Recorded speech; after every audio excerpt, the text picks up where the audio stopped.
Habit mjeku, jap se nuk duhet ta teproni me kafen.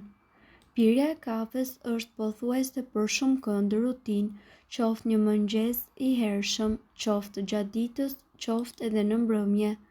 Kafja ka vlerat e saj të veta pa diskutim dhe konsumimi i saj është mjaft i nevojshëm për organizmin e njeriut. Mirë po, është shumë e rëndësishme të thuhet që të mos e teproni me të. Rrjedhimisht konsumimi i tepër dhe i pakontrolluar i kafes sjell probleme të shumta në shëndet.